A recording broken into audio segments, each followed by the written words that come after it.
rise for the Pledge of Allegiance. I pledge allegiance to the flag of the United States of America and to the republic for which it stands, one nation, under God, indivisible, with liberty and justice for all. We have a presentation tonight. Jennifer Johnson of the Annaby Regional Youth Apprentice Coordinator. It's a mouthful. Is here to talk with us, so come on. Perfect. Come on up. You can stand or you can pull up a chair, whatever you're comfortable doing. I'll pull up a chair, actually. Can I pull up on your chair? Certainly. All right, awesome. So basically, I'm here tonight just to kind of talk about the new Annaby Regional Youth Apprenticeship Program that has been created. This is year one of the new consortium. Currently within the consortium, I oversee Luxembourg, Casco, Key County, and Southern Door High Schools as it pertains to youth apprenticeship. Have you guys had any experience with youth apprenticeship in the past? Okay. Well, I'm going to kind of just give you a little bit of data dump on how ours might be a little bit different and how we're looking to partner with the rest of the county, especially with Sevastopol High School. So basically what a youth apprenticeship program is, it's a work-based learning experience. So what we do I kind of consider myself the career coach. So students will come up to me starting in their freshman and sophomore years, and we'll do a lot of career exploration in terms of what is your ideal position, what are your likes, what are your dislikes, what are your strengths. There's several different profiles that we kind of go through with them to help them kind of hone into their area.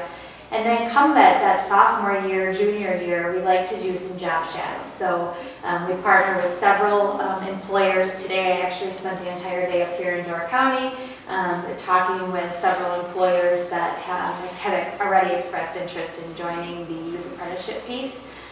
And I will then coach, mentor, develop those students to be ready. So I coach them on interviewing skills. I help them put resumes together. I do all of those employability factors. Can they effectively communicate, how to communicate in a professional environment? And then they go out and do those job shadows. They have a couple they can go to. They can choose as many as that they want. But ultimately, they have to land a position. So they have to interview. Employers are told to interview just like everybody else that you would interview. And the beautiful part of it is if they don't interview well, I don't want them to be offered the position. I want them to have the support system to fall back on and say, okay, you didn't interview well, so we need to work a little bit more on your interview skills. So you don't go out into the world at 18 years old and not get a job and don't have anyone to tell you why. So we do all that beautiful thing, and then they can be assigned to that youth apprenticeship. Every employer has a mentor, so they are assigned by the employer, and I take them through a full mentor training class where we talk about building relationships with that high school generation, help them understand what's important to them, help them understand. We help the student identify what their learning styles are, so we educate the employers too in terms of those components. And so they're assigned a mentor, and they have certain tasks that they need to fill out. So there's skills checklists for the 16 different career clusters that the state of Wisconsin provides to all students. So the employer, we go through that checklist to make sure they understand what their accountabilities are and what is expected of them in the program. And we have quarterly reviews with the employer as well as with the student. So I will sit down with the employer, see how it's going on their end, any issues that they're having. I'll help facilitate some of those discussions, as well as with the student. Yes, the employer talks to you about your performance. However, I want to kind of loop it all together and look at academically, how is it going, in your professional work-based experience, how is that going, and how those two gel together.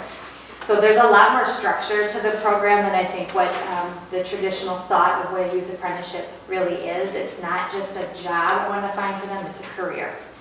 And that's really the focus. Fundamentals of a YA program through the state of Wisconsin is that you have to accrue 450 hours per school year. They can start the summer after their sophomore year in high school, so they can accrue some hours through the summer. But then typically what happens is we treat youth apprenticeship like an elective.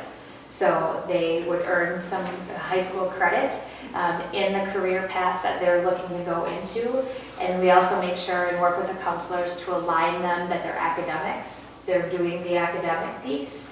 They're taking all the classes that the high school can provide, or if we partner with NWTC, any of those transcribed classes that they could also be taking to make sure they've taken everything they can that we can offer here at Sevastopol, and then actually go and get that work-based experience.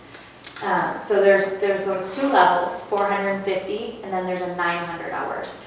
Basically, that equates to if they start their junior year, they can have 2 years of a work apprenticeship piece and have different skills, checklists that they'll have to qualify. At the end of that, they get a skills certificate issued by the state of Wisconsin, and this is highly recognized on college applications. So we just had a career fair last, I don't want to call it a career fair, it was more of a college exchange yesterday, and so we had technical schools present, public schools, as well as private colleges, and these are highly recognized. They graduate with a different cohort, so it is a state certified skills list that they will come out and have be credentials ahead of others who haven't been in the program. The other emphasis I really want to place is that this isn't just for students in the manufacturing environment or just in the trades. This can go for students who are going to the tech school, are going for a 4-year program. I can share several examples of students who have expressed that I want to go for environmental science, or I'm going for mechanical engineering and I'm going in a 4-year plan. And we've been able to find them, call it whatever you want to call it, an internship, a youth apprenticeship, but they've been getting a paid work-based experience in that line of work. Great examples, we have somebody at Finkenterry right now, and he wants to go for engineering and drafting and those type of things. Right now, he has his own office, and he is working on a 1,000-foot barge that will be used, and how awesome is that? And working hand in hand with his mentor to be able to do that piece. That'll look phenomenal on a resume, especially when you're just going to be graduating from high school and pursuing your 4-year education. So I don't want people to think this is just geared towards the trades. It is for all of those 16 career clusters, regardless of the direction that students are looking to go after they graduate. That was a lot, and I probably talked really fast, but through the state of Wisconsin, there's actually 27,000 students who currently are enrolled in the youth apprenticeship program through the state. There's over 10,000 employers that have partnered with the youth apprenticeship program through the state of Wisconsin as well. So this is a robust program. It's been growing. Focus is really to provide opportunities for all. So there has been a lot of work done for special education, as well as students who are on various IEPs, 504 plans, those type of things. So there's been a lot of work done in partnering with businesses that can allow that as well. So my hope is that we can partner and really share our resources in terms of what I can provide, and working with the school counselors here and the principal in terms of let's help these kids find a future in a career and not just a job, and really land them in and position them to be very successful. Part of my performance is based upon how well the student does at the employer, and if they do offer them a permanent position, or that they continue to keep them on after the apprenticeship is done. We do find a lot of them stay with the program, and they stay with that employer, and the employer contributes to help pay for their education. So it's a win-win. At 16 years old, you get in with the company. They get you at a young age to keep you in this area, which is something that we're seeing a decline. Kids are moving out, and there's a lot of world-class organizations right here in Door County, and we just need to get those kids exposed to that at a younger age, so those students can really stay with that and know that there's a lot of potential here, regardless of the direction they're going in their school path. So that's a little bit of a quick summary in terms. So questions that you guys may have. What about numbers of students? Is there a limit to the numbers? Or? There is not a limit. So currently, within those 3 districts that I support, we have 131 students. 120 of them are placed, and the remainder are, we're just starting to bring on Southern Doors. So there's some pieces there that we have to kind of work through and looking to start that second semester time frame. But there's quite a few. Last year, as I said, this is my first year doing this. I received the opportunity to be in this role the end of May. So last year we had 33 students in the program, and through the summer we were able to grow it to 120. And I would say over half of those individuals are in a 4-year program. So the stigma is still there, that it is really only for the trades, but it is truly for everyone. And health science is huge, engineering has been huge, the whole STEM component has been huge, IT, finance, so all those areas really have been growing. What employers are you currently working with or working to connect with, since this is kind of new to Door County? Yeah. Currently within the area? Yep, so the Door County Economic Group actually has a youth apprenticeship currently in their finance area. We work with Fink and Terry, we've met with Hadco, Cadence, WireTech. Portside has just come on board. I got that confirmation today, so we've had to kind of work through some things in terms of just making sure insurance was in a line and all those components. But I have been with TTX. I have also been working hand in hand with them. So lots of good places that have lots of different avenues to pursue in those various departments and things like that. What about cost? There is not a cost. So what happens is the state of Wisconsin. No cost to the school, I'm sorry. No cost. It's all grant money? It is all grant money. So my salary is paid by a grant. So my hub in my home is in Luxembourg, but I have no allegiance to Luxembourg. I travel up to Southern Door regularly, Kiwani regularly, so I have the same type of relationship that I have. But just because I'm based in LC, people think I'm associated with that, but I'm paid by a grant. And each student that is placed in that, you get $900 per student who is placed, which we then take within our consortium and use it for people and resources. We're not here to make a profit. We're here to pay my salary, to pay my assistant a salary, to pay other individuals to kind of help oversee some of the areas because I can't do it all. So all of that money is then back put into resources for the ANFU Regional Consortium. You mentioned the students being paid. So these are paid apprenticeships? Yes. And so do they also then, are they there during part of the school day as well as like a work study? Yes. Okay. So it's very similar to a work study in that the school, we'll coordinate with the counselors at the schools to make sure they have meeting all of their graduation requirements, their core classes are all in line, and they're passing all of their core classes and are eligible. And then they will block out, so instead of taking like a home ec class, if they're going for finance and they've taken all the accounting, we can give them that based experience there. Jennifer, what's your capacity? I mean, are you able to, through the grant, be able to hire additional staff to do what you do? Yep. Because this seems like too good to be true for most of our kiddos that, we're so anxious to get them these kinds of skills. Yeah, I'm very passionate about the program, so I come from 25 years of HR experience at Schneider in Green Bay, so the orange trucks everybody sees. And so I led a lot of their college recruiting efforts to begin with, and then kind of moved into more of that manager mentoring and those type of things. But my passion's really kids, so I understand the employer side of things in terms of things that they're going to be looking for, so I can help coach and mentor those students. But that's my passion, is the students. Capacity-wise, we'll be partnering with the DC EDC, so they have a person who will be assisting in those pieces. I also have an assistant already hired and has been working with me as well. So as the numbers continue to grow, the staffing will continue to grow as well. Do you partner with the Division of Voc Rehab? We do. Okay. Yes. Because I would think that you don't want to be duplicating services. You want to be partnering with them, and Correct. especially with the special needs students. And that's really where we partnered significantly with. So I have very good relations with them, and we do a lot of coordination in that piece. I think I heard you say you start working with freshmen and sophomores. what do you do with them? I think here we use something called career cruising.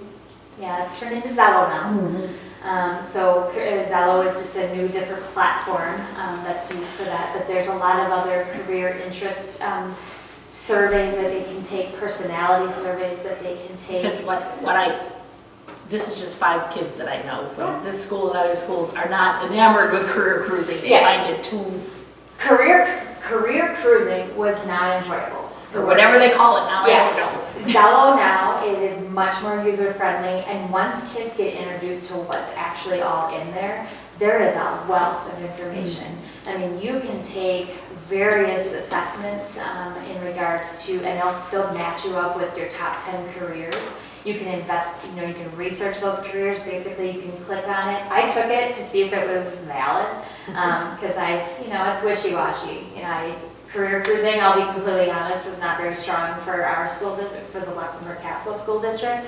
So when Zello kind of came along, I'm like, I want to see if it works. And my top position was actually a career coach, and my second was a counselor. So I'm pretty sure it's in mine, with at least from, if you take it seriously, that it aligns you appropriately. And then you can just right-click on it, and it'll tell you the type of schooling that you need, the average salary within that realm, colleges that have top programs in those areas, and then you can click into even at the college level, and you can take a virtual tour of the school, and I mean, they'll tell you the average acceptance rate and the normal GPA and ACT score. So there's so much out there, but kids just have to get that exposure. So I take that time just to do some one-on-ones if they're interested in really shaping their career, to kind of show them around that rope and coordinate and work with the schools in terms of utilizing that software.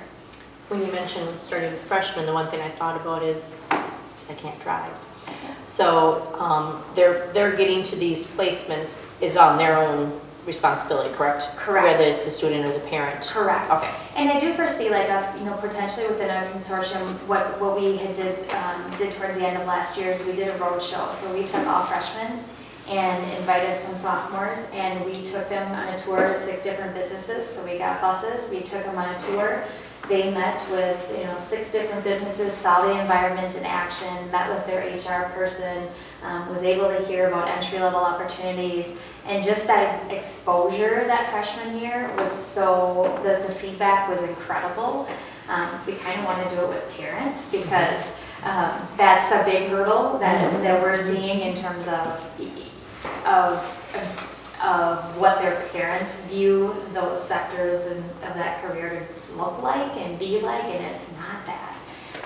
So that could be something too, that just freshmen, just the initial exposure piece. And do you show them all the different layers of a business? So it's not like it's the HR aspect, Yes. it's the finance, it's Yep. the engineering, it's, okay. Yep, Great. absolutely. Great, Yes. because I mean, that's the thing is some people only think one thing Yep. about a business, but there's Yep. so many facets. Yeah, and if we go to a manufacturing place, I really emphasize to the presenters there that, present on all of those support groups. How does accounting fit in? How does purchasing fit in? How does health sciences fit into some of those manufacturing environments? So, safety, OSHA, all that kind of stuff. So I try to get them to see a full picture of, we might be going to a manufacturing industry, but all of these types of positions are available within those employers.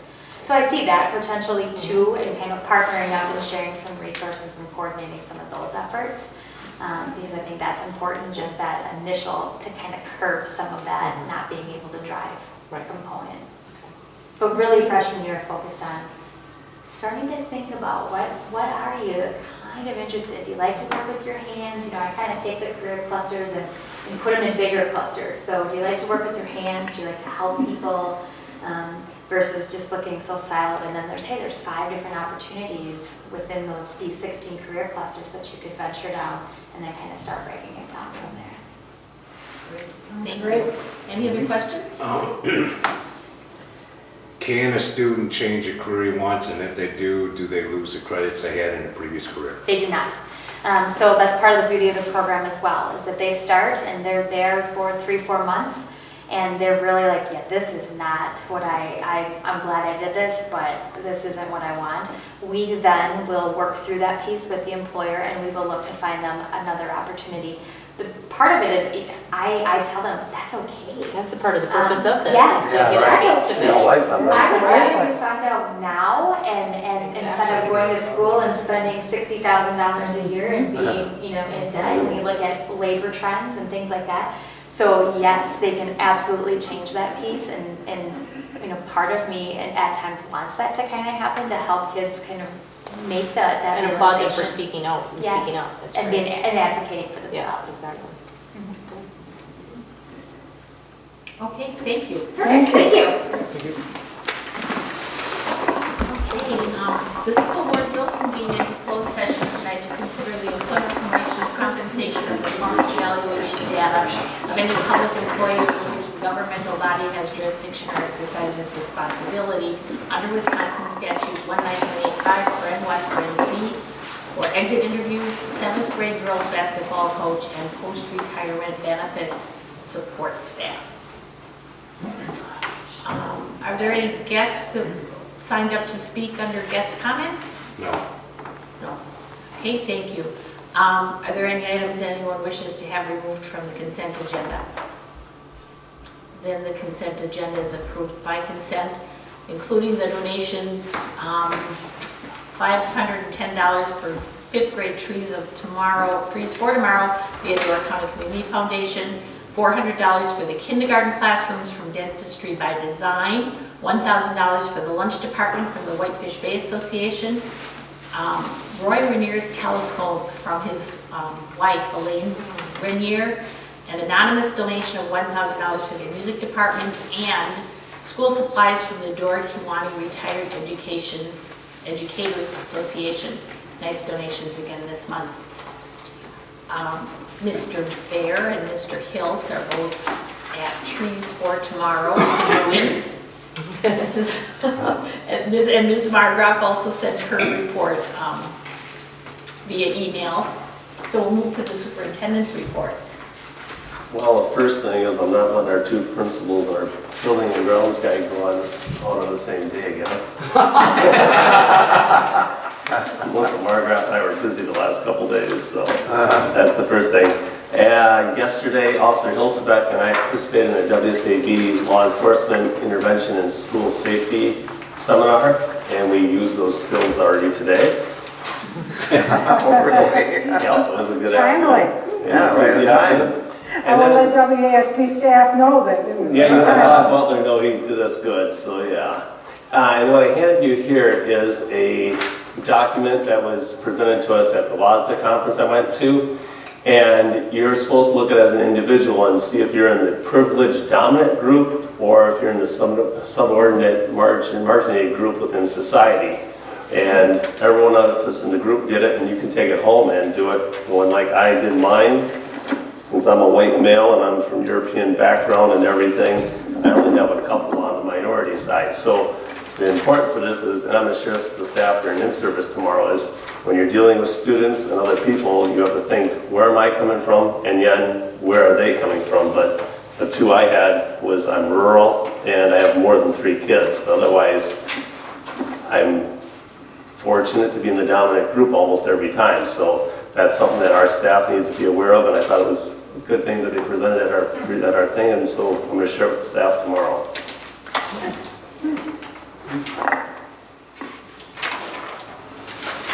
Anything else under your report? No, I don't have anything. Core planning team had a couple of, 3 times this month already. where do you start?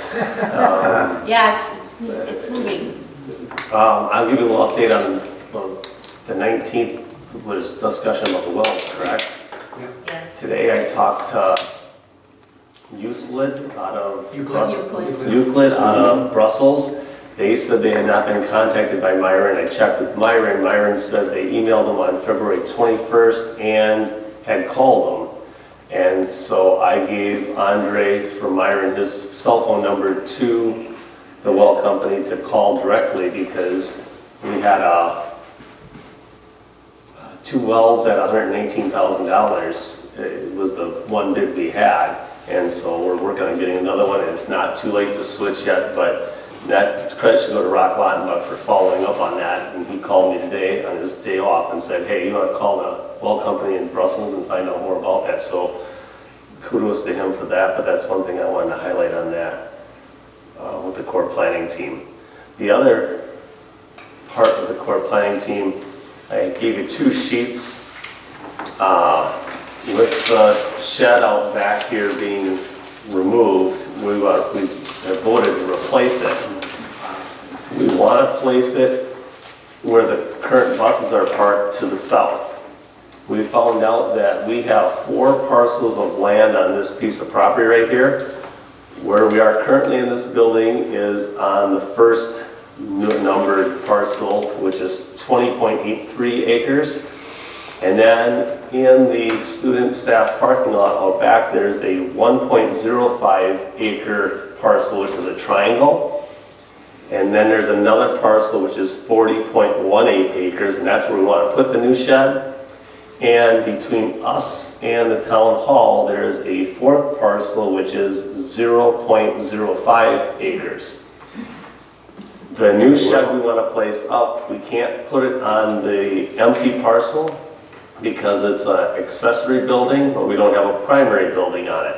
So Point of Beginnings did our survey in January for the new building. They did a partial survey because they only concentrated on the area where the new building would go.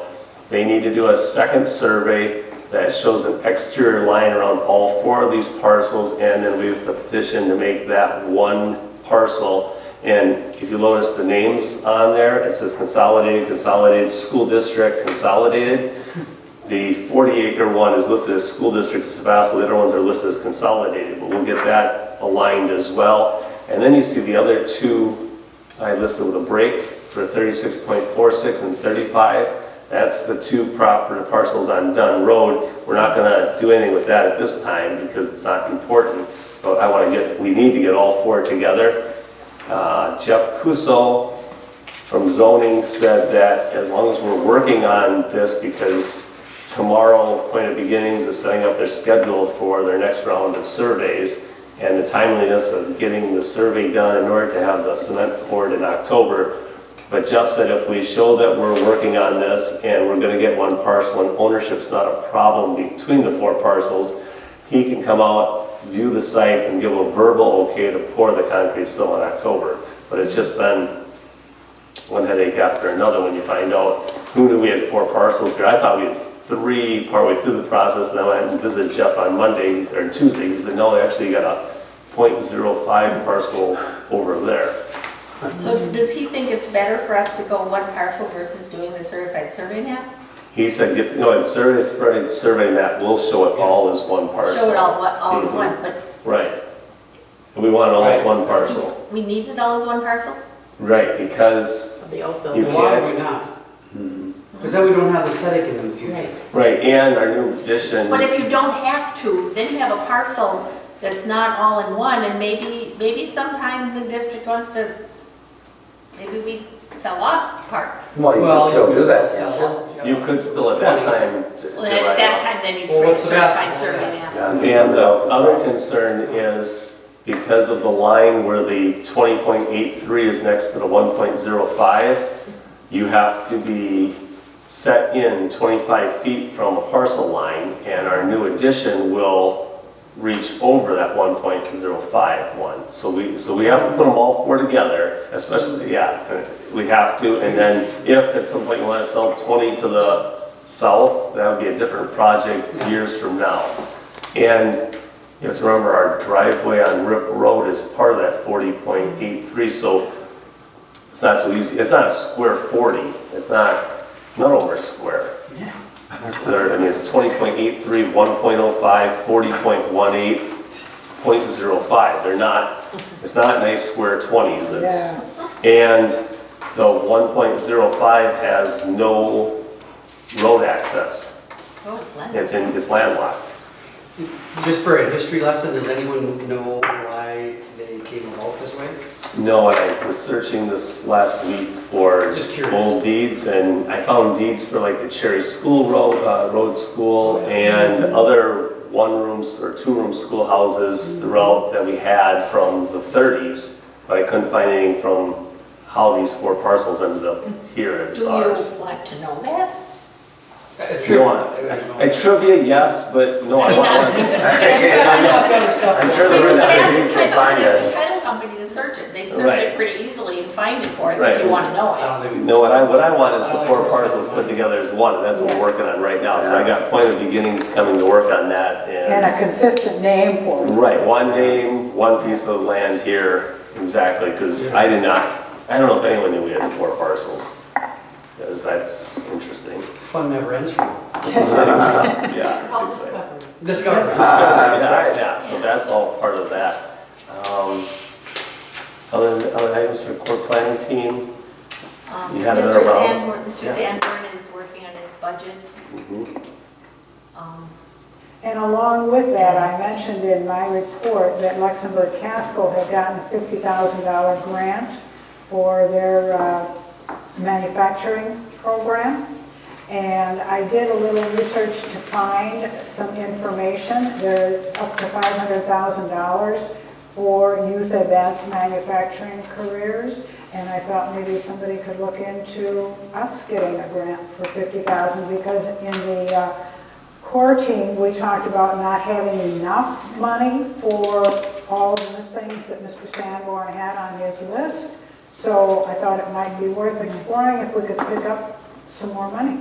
Yeah, because he does have a long to-do list. He's got a long list, so what they told him was prioritize. I must get this, and then this is the rest of the way down. So like what would fit in with our current curriculum, Yeah, and so you then have, Prioritize that. prioritize. and then, Yeah, yeah. from needs to wants and from Cadillacs to Chevys. Yeah. Kind of like.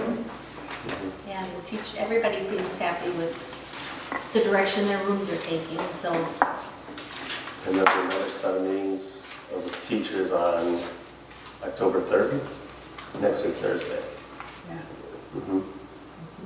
It's hard to say, but there's a ton of work going on, right? I mean, all the little detail stuff, all the stuff that staff is working on, you know, talking generators, and it's neat meetings, and it's just not flashy because no dirt is being thrown around yet, but there's a lot of hard work being done.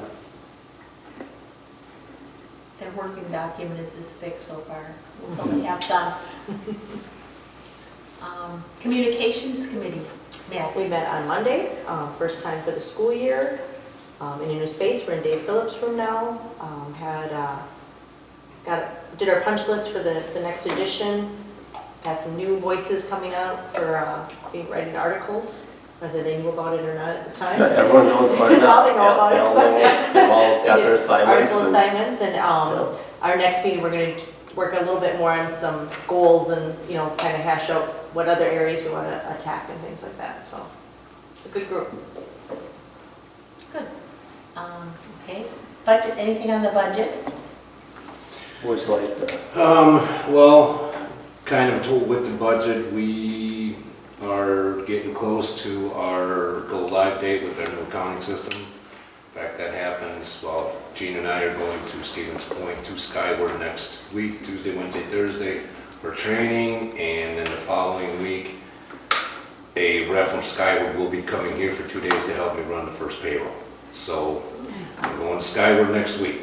How it's gonna all play together. If I would have known all of this, what's all involved with the migration, I don't know if I would have done it.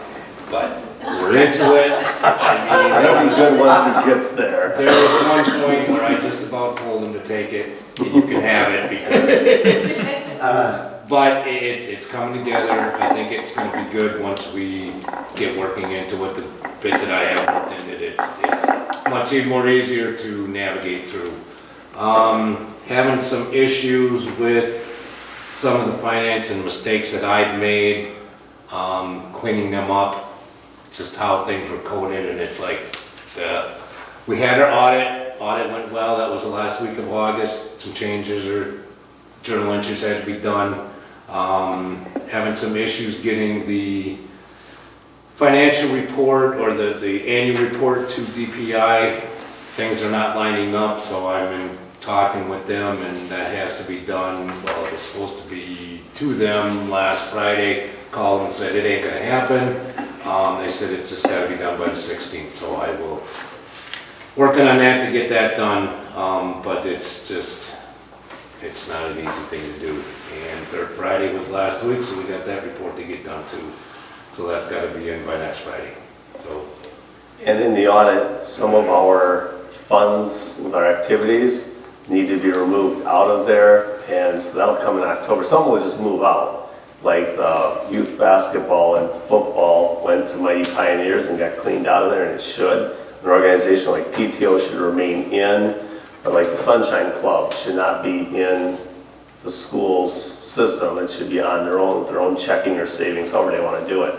And we have the Ida Bay fund as well that's in there. And I can't remember the other one, but there's a couple more we got. Pupil services. you Pupil said. services will have to filter out. So we will move some, like Sunshine, we'll just get to Sunshine, but the other ones will bring in October to you guys to make the motion to put them into the general fund. So. And the reason for this is the new government standards accounting board, their new requirements in that, and to have money in Fund 60, it has to be student run. Students have to be making the decisions on what happens to the money.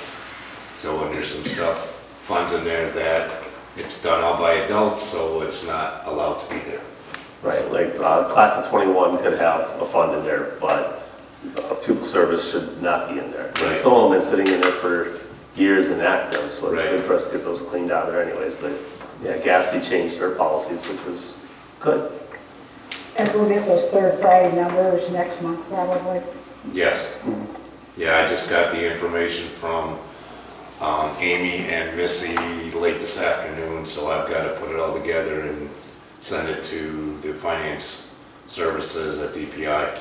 Well, and it might sound easy, the third Friday count, but if a kid was absent on Friday, then you've got to look at Monday, Tuesday, well, this week. So you just can't say, oh, who was here on that third Right. Friday? If a kid's absent on Friday, we still would get to count them if they're here on Monday, if you can prove they were here Thursday or before the Friday count, before and after. It's not just the magic date that they were there that day only. And I did learn one thing today as far as open enrollment. And I didn't realize this last year, but if you have a special ed open enrolled student, and it goes by class, so if they were a senior, they automatically get dropped out. We have one individual that is still here. She was here last year, she's still here this year, and she's 20 years old. You can't retain them. Did not know that, so I'm working with DPI right now to have her retained back in, so at least we get, the $12,000 for special, or the open enrollment money. For special education. For special education, because I did not know that was a possibility. So I learned that today, and I was like, oh, cool. So They can stay till they're 21. they can stay till they're 21, so that is an option, you can retain them. I did not realize that that was an option, so. But we also may have a situation where we may have to have a parent pay tuition because they are open enrolled here from Gibraltar, 4K. Gibraltar does not have an equivalent 4K program like we do, so they're not really technically allowed to do an open enrollment. So I'm not even sure who the parent, which is brought to my attention from Gibraltar, and I don't know who the parents are yet. So once I find that out, we'll have to have a discussion, figure out we may have to charge them tuition to come here, because they're not actually allowed to open enroll. You have to open enroll someone else, the district that you are at has to have an equivalent program. So. Maybe we'll capture that somewhere, so all future classes are aware of the restrictions on that. Yeah, and the only one that it makes a difference is 4K. Yeah. Well, so whoever those 4K parents talk to register their kid, what I'm asking is make sure that person is educated, so they tell everybody, hey, if you're from Gibraltar, you're welcome, but you have to pay. Right, Right, and that's the only. I think that's the duty we would owe them. right. Right, but it's only from Gibraltar because there's a. I was just trying to make sure right. that information is being Right. passed Right. beyond. Right, because I was not aware of that Sure. until I got the email, and I'm like, oh, Good find. okay, so, yeah, Gibraltar kind of brought it to my attention and DPI, and they said, well, then the remedy for this is those parents either A, withdraw their child, or B, pay the tuition. And I don't even know what the tuition would be, how much it is. I can figure that out. Okay, okay. So, Okay, That's just a math problem for you and I. yeah, thank you very much. It's a little algebra, Carl. You better stop before you get into It'll any be a deeper. little algebra, that's okay. Okay, facilities, anything on facilities to report? Sure, for the cafeteria, the ceiling tile, acoustical tiles are sitting in the shed. They'll be here at 8 o'clock tomorrow morning to install them in the ceiling, and that'd be the last step in the cafeteria. Unless we're not happy with the volume in it, then we will continue to add a few more acoustical panels. That's that. The gym, the mats are now on the east side, have been installed. The volleyball game went well, I think, with the chairs. It's still loud in there. Tomorrow when Ann Holtz from EBI comes, she will have the schedule for the banners for the state champs and runner-ups on the east wall. The conference champs, regional champs, sectional champs for each sport on the north wall. We have a real problem with the banners on the south side because of the graphics from a few of our schools in our conference and not having the rights to use the Viking from Gibraltar. So Kara Krieger came up with a design for a banner, which I thought was pretty good, and tomorrow we'll proof that one.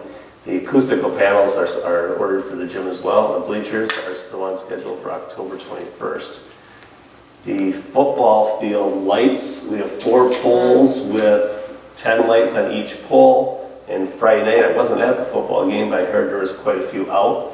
So we had an electrician out here on Tuesday. We went to the middle of the football field and we had 12 lights out and then 2 turned on and 5 more turned off. So it goes back and forth as they're up there.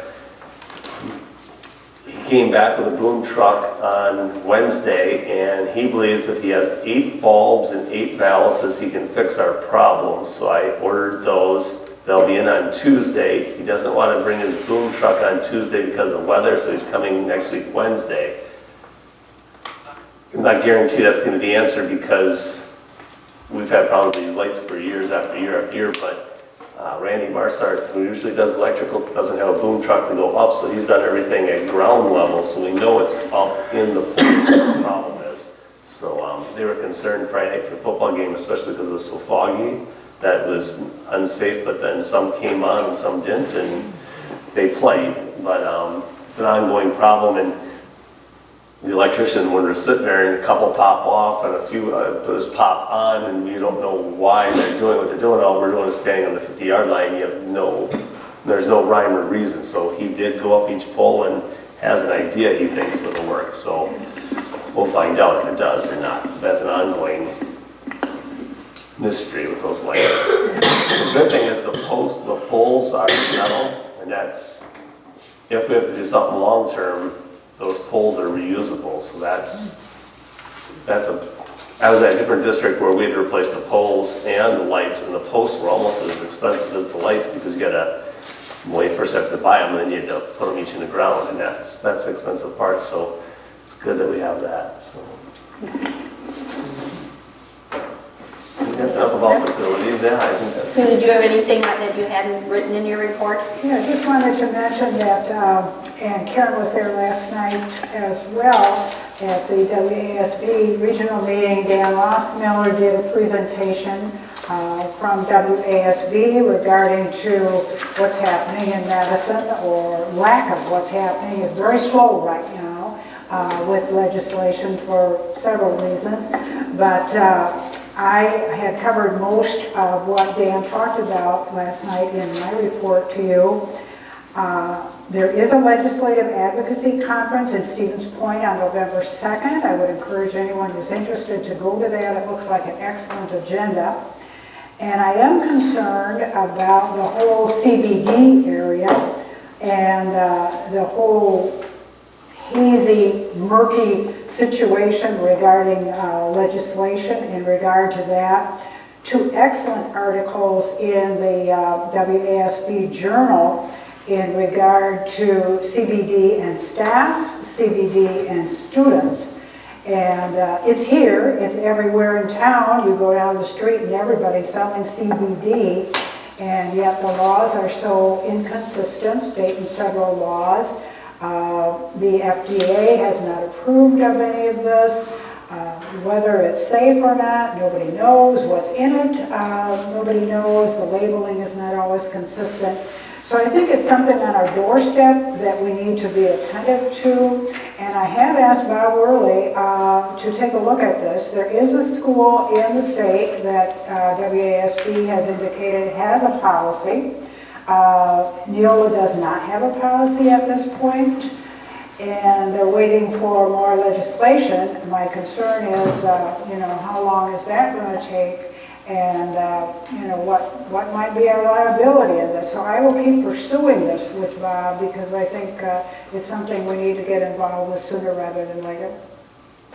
Okay, thank you. Under old business, we have back for action the Wellness Committee proposal, which we received a presentation on last month, and the proposal has been included. The proposal at 2 levels has been included in our school board packet. Mr. Lucci, any comments? Yeah, I see with wellness and with insurance premiums, they're going to end up going hand in hand in the future, and I think this is the first step to take to go that direction. Biometrics that we had screened that we had yesterday, today, or today, tomorrow, and Saturday, I see that as going to be becoming mandatory in the future with insurance and stuff, and so I think this is the first step to getting folks involved, and I would go with the lower of the 2 because we're starting out, but I would start down this process. I don't see everyone probably participating the first year or 2, but we're going to get to the point where insurance companies are going to make us be more active and more in tune with ourselves. I guess I didn't pay attention to ask this. So is it only for the employee that carries the insurance, or is it for the family? Dependent. This plan is just the employee. It's just the employee. So if we have spouses on staff, it's for the one carrying the insurance, and it's only, and if we have an employee that doesn't take our insurance, it's not for them, it's just for the employees on our health insurance plan. And that's where we're focusing, because that's where we spend our dollars. Just a curious right? question. And I think you start small, and if you want to add others later, okay, but I think we start baby steps on this. I don't think you dive right in and say all employees, because not everyone takes our insurance, So do you wish more discussion, or does someone want to make a motion? I just wanted to comment, like, sustainability of this, because I mean, this is a dollar amount. I mean, I think it's a really good idea, but funding it. I think it'll be sustainable.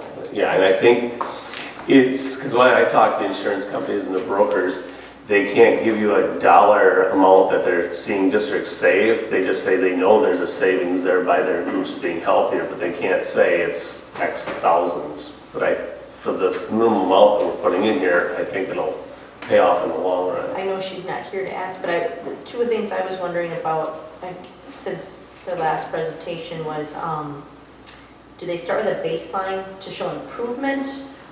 That they're actually, that they're getting, you know what I'm saying? Right. If I'm really healthy and I go. Right, because I mean, we've got some really athletic and active staff, but, they're and that's great. But I mean, it's like, we'd like to see our staff that, maybe achieving some goals. Wasn't it just a participation? It's participation. You can't penalize someone who runs a lot. Right. Okay, No, but I mean, it's just- improvement. But Karen, you want Carl and I to take up jogging is what you're saying. Is that what you're saying? I know what you mean. You want those of us that are getting older and to have health concerns to stay in shape. Oh, wow. I'm right behind Carl. I'm right behind Carl. Yeah, but the buses hit me first, so. And my other thought was, I don't know how the gift card mall, but I just would think it would be neat if we could figure out a way to, these rewards could be supporting our local businesses and try to keep those rewards local. Like Sturgeon Bay Visitor Center and Door County Visitor Bureau has gift certificates, that then those monies would be staying within our community. You know, we always look Versus to our an Amazon community gift card. for support. We're always looking for our community for support, so then it would be a nice way to then support them back, so. In one answer to your question, Karen, I don't know if this is really where you're going with, but I talked to Deb this morning, or this afternoon, and they went to basically a wellness committee quarterly meeting with the insurance company. And one of the reports she brought back is I want to say it was through July and August, about the premiums that were paid and the amount of claims that were submitted and paid out. And from what I saw in those 2 months, $108,000 was paid in premiums, $52,000 was paid out in claims. Wow, So, that's a good. I mean, the insurance company is making money on us for there. We've got some younger staff yet, so I know there'll be some more pregnancies and that coming along and things like that, so that'll get wiped out. But they are keeping kind of track, and they are giving us reports, you know, as far as that is concerned, so you can kind of have an idea of where you're at and where you stand.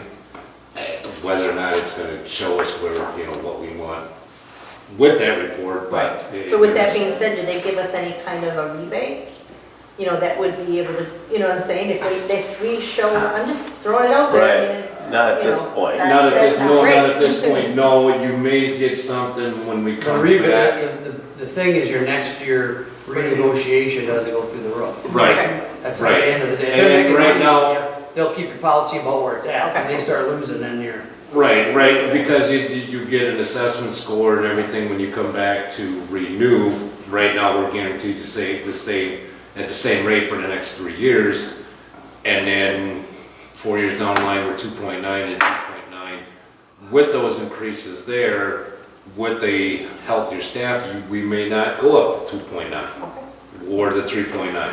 And even though we're in a group of 9 districts, they look at each district separate when it comes to usage.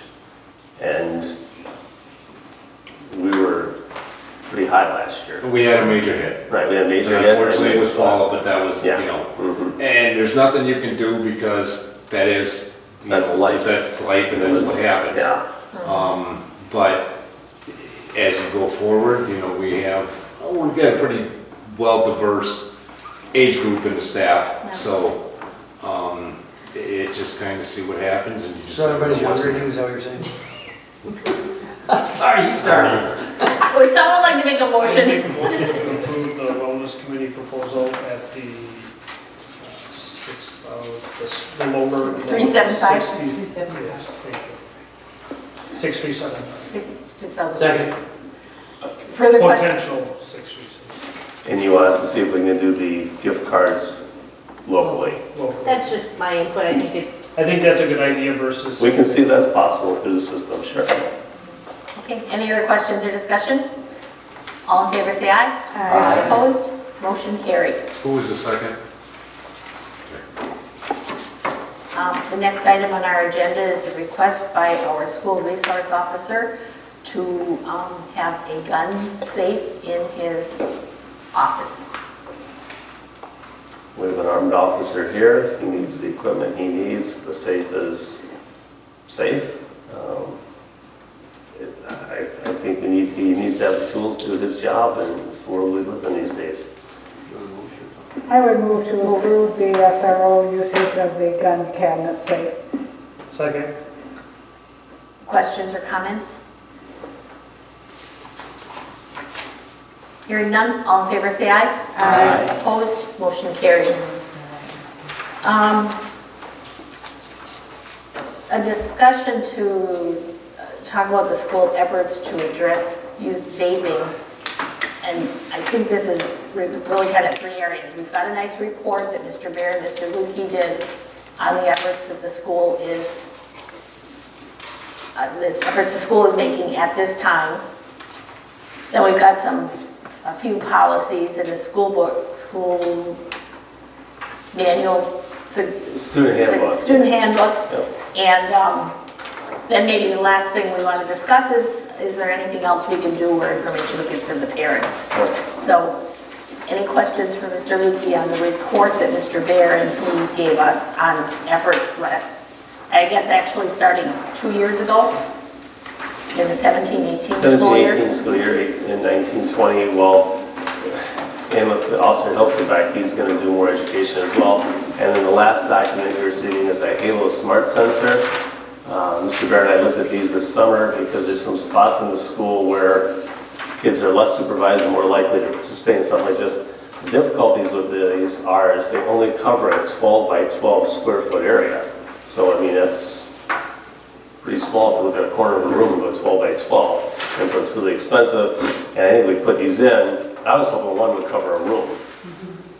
It doesn't. And so it's very cost inefficient, I think, to cover a room, and then the kids are going to find a different spot. I mean, it's you know, that's just how it is. It's a serious issue, but we are educating and we'll continue and we'll increase it, but it's nationwide. It was on the Today Show last week. Walmart has... Just about every night it's on. 805 people tonight, according to the CDC, that have been harmed by it, and 12 dead. Yeah, and Walmart's pulling their product, but only after they sell out all their inventory. Right. You know, they don't want to take a loss on that. But, you know, it's So the school has made, so this. We're making a great. Well, I think Didn't Oh, sorry. I was just gonna say, I think the report that Kyle and Ann put together illustrates some good things we are doing to curb kids are gonna do what kids. We can only educate so much and kids are gonna make the decision. Yeah. Hopefully they have support at home. All Parents. And when we get together with Dr. Worley from and Neola again, we'll ask him about updates on policies as well.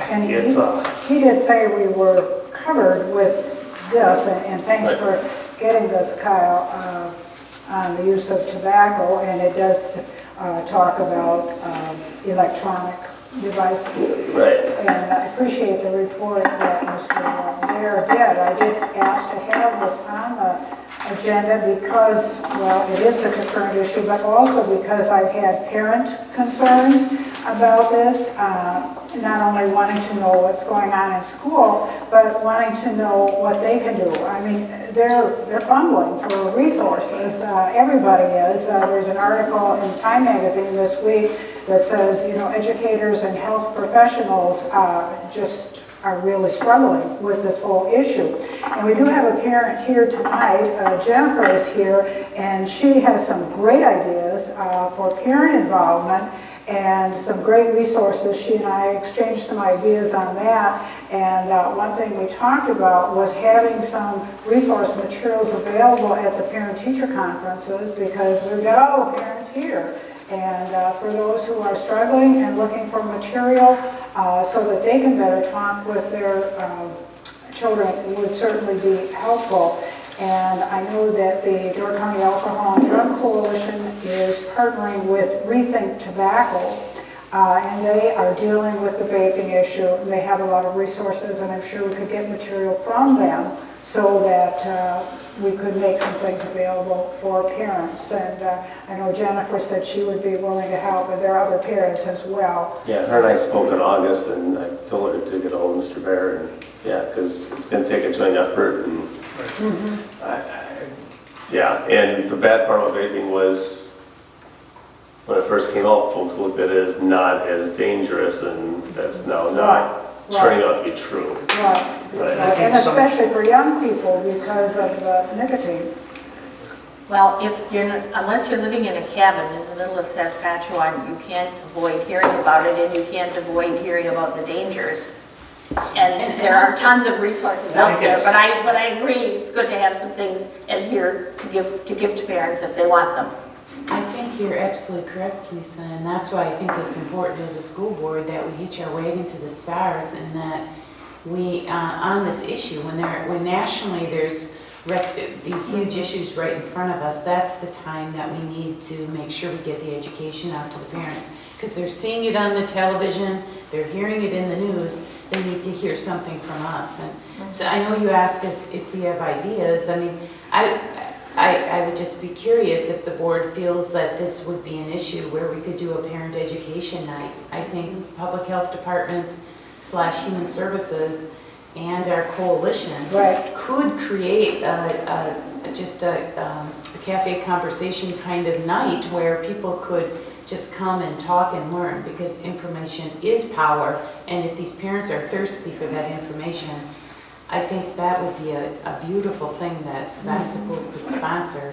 We could do a panel with Officer Hilsebeck as well on there, and Human Services, Rethink Tobacco, the Alcohol and Drug Coalition.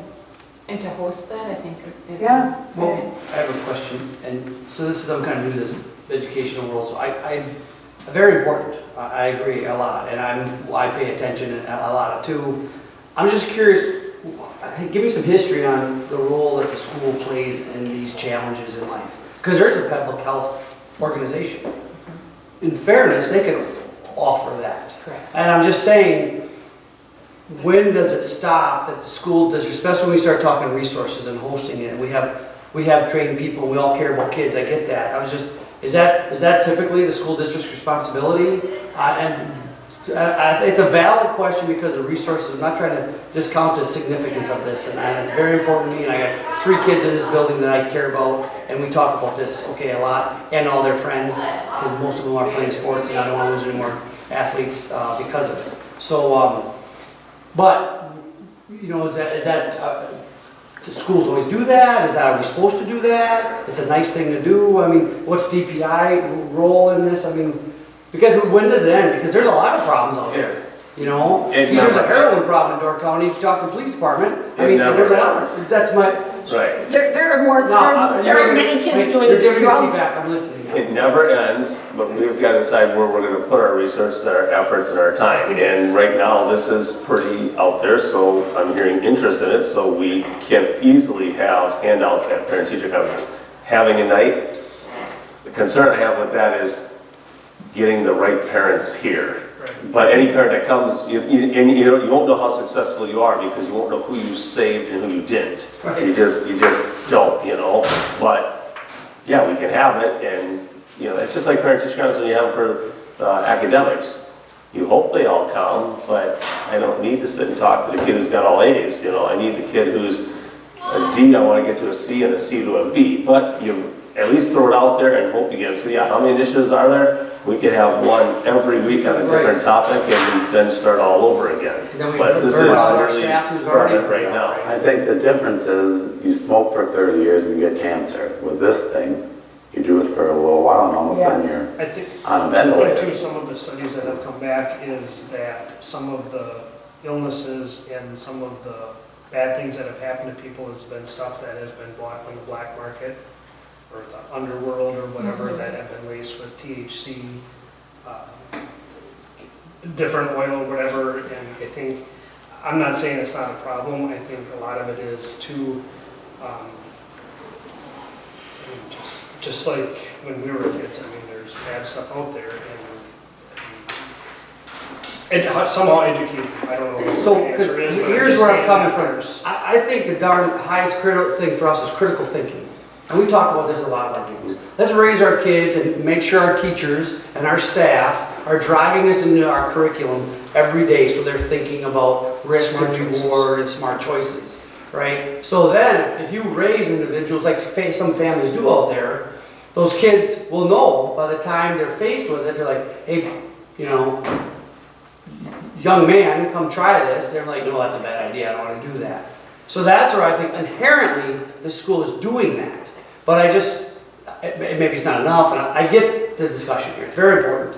But I just know, I'm also aware of it may never end. And I agree with Jay, it's a big one right now, so I support it. But when does it end? And our job is to educate kids and keep them safe, and we're trying to do our darndest with it, within limited resources, because, oh, by the way, that's always a concern in public education. So that's why I ask, and I thank you for this.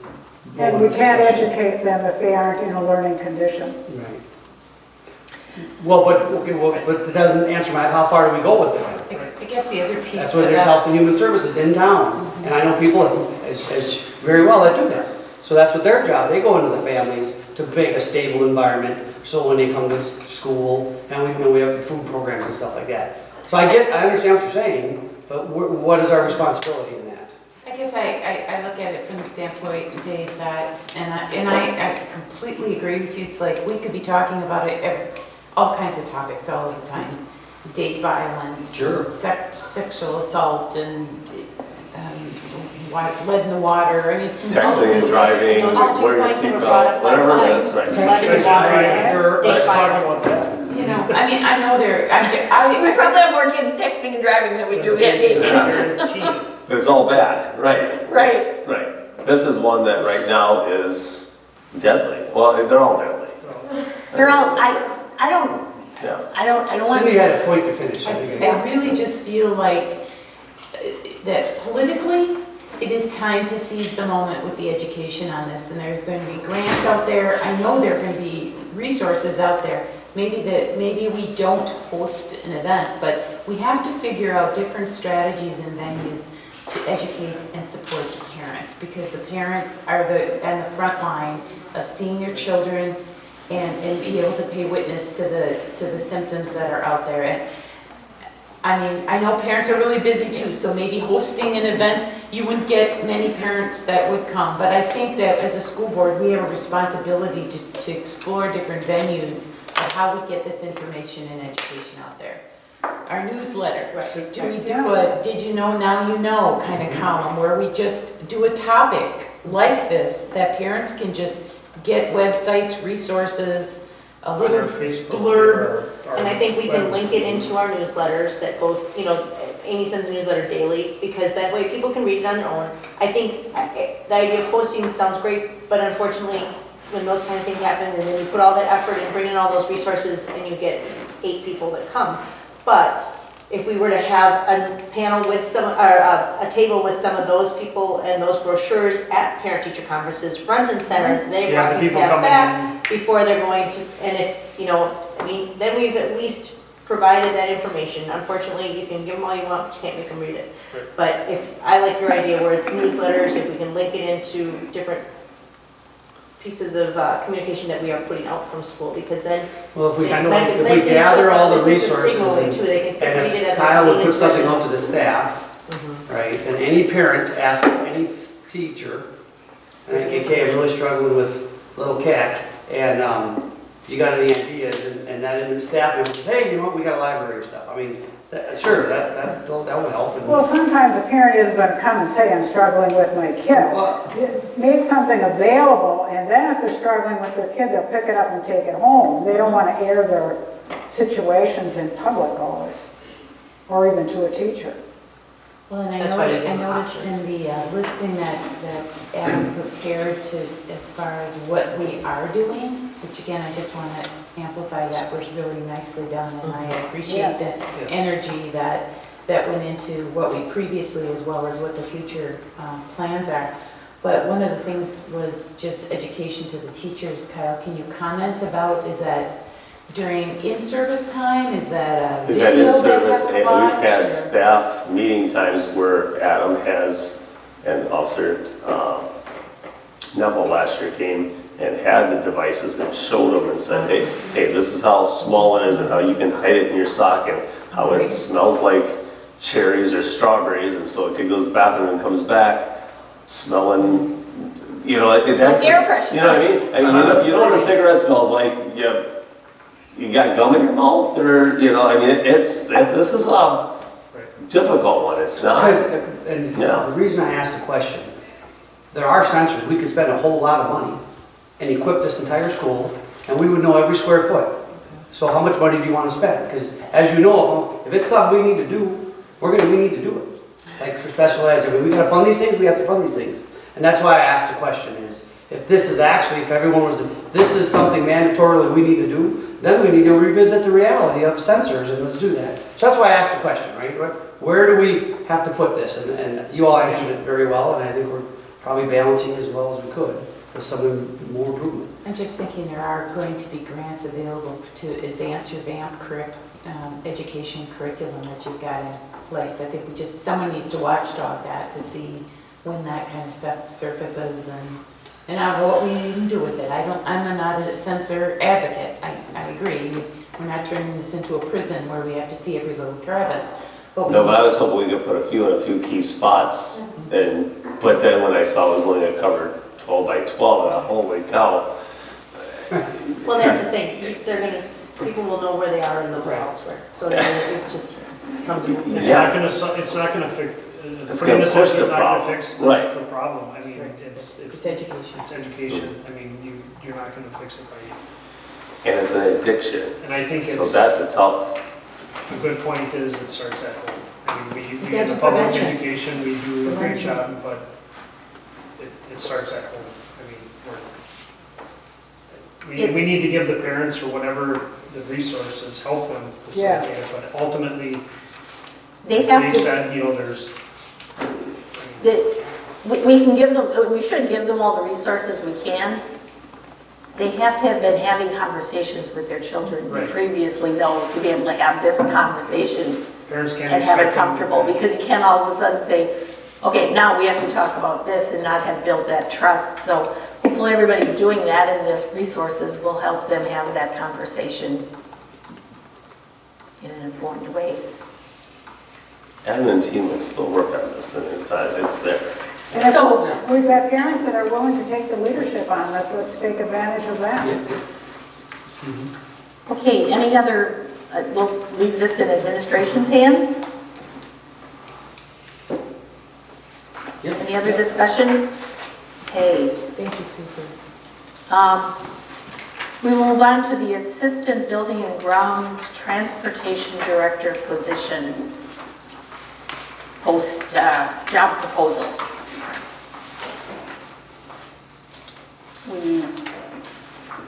I'll let you Well, bring with that the- up. With the facility, $27.1 million addition going in, and the work that comes with that, and knowing that he's at the stage of his career that he's at, my recommendation is we get him an assistant at this point, and then after the building's built, and then a year or two after that, when Rock retires, we go back to one position. I keep pushing Rock into retirement 5, 7, 8 years from now. I'm pretty sure I'm gonna be wrong on that, but that's my goal, is to keep him here for that long. But I do think it'd be well worth our investment now to have someone know how the current sections tie into the new section and have that information and lighten Rock's workload, because figuring out these wells and all this other stuff that goes with it that we're doing is taken away from his first job. And so I think it's a small investment. We'd have to be regionally competitive with the salary. I'm thinking around 50 grand. And I'd like to post it after you guys approve the job description here. I went over this with Rock, so he's aware of the job description. He is a jack of many trades, But this is basically a little Rob then, right? It'd be Rock's assistant Rock's- until Rock But I mean, it decides. basically has the same things that Rock was. Pretty much, yeah, right, because he's gonna be learning what Rock does, yeah. And Yeah. when you seek this person out, it's going to be a conversation that this eventually, you're growing into you will no longer be the Exactly. assistant, and then that person's won't not have going to an have an assistant. assistant. And he wouldn't have an assistant, he'd be running solo at that point, This is right? a The new transitional person, position. it's a transition because of the new addition, the stage we're at going into the 21, 22 school year, and the stage that Rock's at his career. It's not to have two positions long-term, it's to have it for a short term. But I'd like Rock to stay as long as he's comfortable coming in. And that person, Go ahead. that person, we need to have that person now for those reasons, so that they're involved with the new school. But so much of what Rock knows about these other buildings, like 65, 98, it's organic. It's not in a manual someplace, it's not written down, it's stuff that he's all learned over the years, and that person needs to be here to absorb all of that and understand these buildings as well as operate the new building when it comes. I think the biggest justification, which I support this, is the amount of coordination with that size of a construction going on right there behind us, the building, with all the kids, and oh, by the way, you gotta run school, so, yeah, there's clearly an additional workload that this individual will be fully tasked. And moving this facility into that facility when that Yeah, happens. all of that coordination, yeah, and I think setting expectations is good too, because there's no guarantees, come here and work hard and see what happens. Kyle, would you anticipate that this person would be a part of your management team? Yes, they would. So I would Yeah, recommend because that I want them- to the job description then, because Yeah. those will be other administrative kind of reign. And then my other suggestion to the job description is that this person would then report to Rock. be under Report the to Rock super- at this Be point. under the supervision of, I think job descriptions should have that spelled out as. Well, it says reports to the building and grounds transmission director, so that is Rock, so, Okay, and then, yeah, so that is there, so, sorry, I missed that. yeah, that's okay, no, and And I that'll see Rock change. handing off an item like, I don't know, putting these parcels together, you know, I mean, it's, you know, there's been lots of things that are gonna pop up in the next year and a half. And that'll change, that reporting will change to you then when. When we go back to one, then if this position will disappear, they would assume Rock's position, and that reports to the superintendent, correct? Right. And then obviously there would be some kind of compensation change then when it becomes the full position.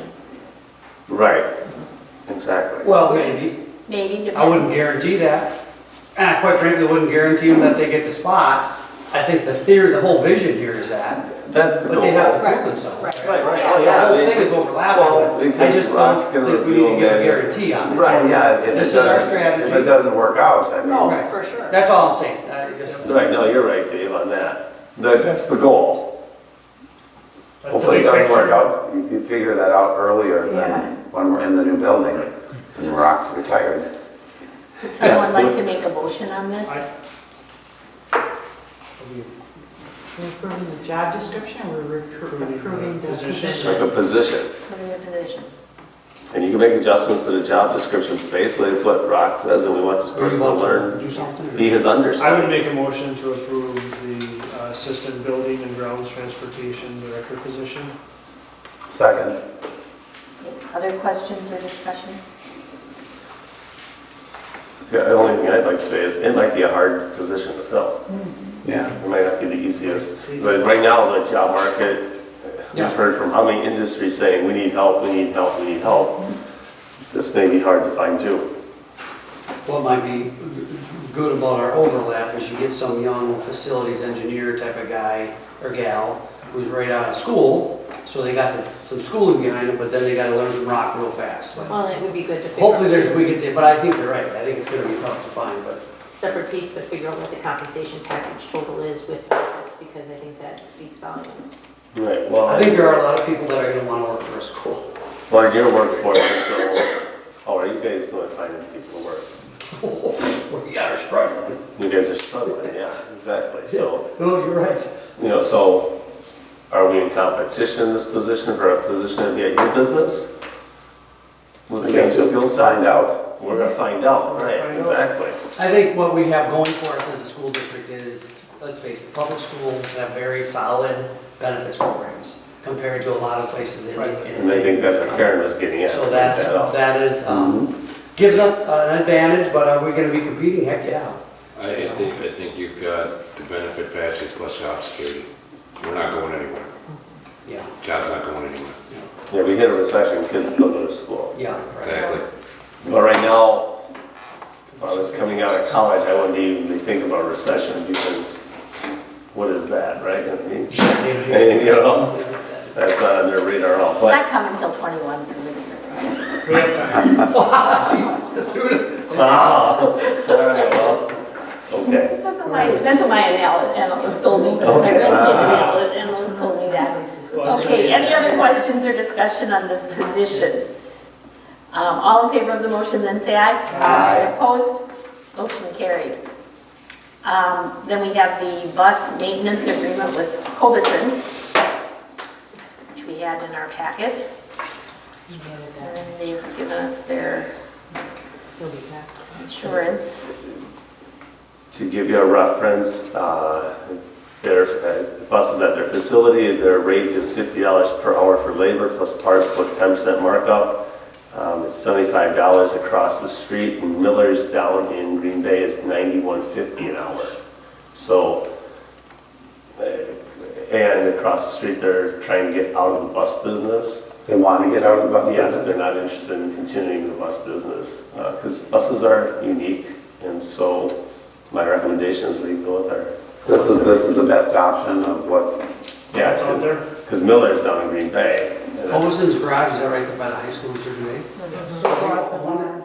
What's that? They bought the Sturgeon Bay barn. So they own that, that's what's, okay for you. Yeah, that's where they are, so that's. So this has nothing to do with the school district of Sturgeon Bay then, on their property or anything? It's- No, Sturgeon Bay purchases their service, yes. Yep.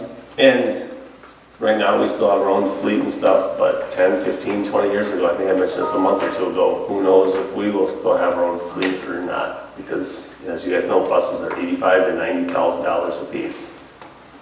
well, I think we looked at this one other time We when we did. decided. Yeah, it's gonna, yeah, and then, And I always thought that, you know, it was cheaper to go this way. Mhm. But if they're $25, you know, I'll make a motion to No, cheaper. approve the bus maintenance agreement as presented. Second. Any other questions or discussion on that? All in favor, say aye. Aye. Opposed, motion carried. Then we have a request from Liz Colburn, who, for penalty forgiveness on her teaching contract that, she was under contract as of June 15th, didn't serve notice, and broke her contract, so there's a penalty of $1,000, right, breach of contract. and she's looking for forgiveness of that, to not pay it. What is the cutoff date after which a teacher cannot? July 15th. July 15th. And so the cutoff, or the resignation of Liz Colburn was after July 15th? Okay. And the board acted on it after it as well. Because both parts have to, this contract is two ways, and so both are important. Correct. so when do they sign it? Do they have to sign their contract by a certain time? Contracts are issued by May 15th, and the teachers have to return it by June 15th. And they could still get out of it if they let us know before the 15th. By July 15th, Right. yeah. Mhm. And so this is after July 15th. Mhm. I just, for my 2 cents, it's a contract, you know, the school has to hold up their end of the contract. As far as, right, we meet our contract dates, we pay them, we provide benefits, so it's a contract, and I think it's, she signed up for it, so I don't recommend we forgive it. I know people look at that and think, well, it's easy for the school to forgive it, but there is time and expense by the school when you have to replace an employee. Well, plus we have to look at the last minute, you have to look for another employee. You're You don't know what's advertising, available. There's that administrative time of Right. creating the job description, posting it, paying to have it posted. Again, Sue, Interviewing. refer to our meeting last night, a new hire, when trying to fill a position, can run a district between $4,400 to $17,000 to replace a teacher, a position. Right. And it can average a school district that much. Mhm. So does someone have a motion? I'll move to deny the request of Liz Colburn for penalty forgiveness. Second. Further discussion or questions? All in favor, say aye. Aye. Opposed, motion carried. Same request from Shannon Sheehan. And on this one, you'll see I wrote a letter on July 15th. That's because she needed a letter to be able to give the Green Bay Public Schools for their meeting that night. So I did give her a letter, but the board's the one that has the contract with the teacher, not me. But I had to give her that so she could move forward with her option down there.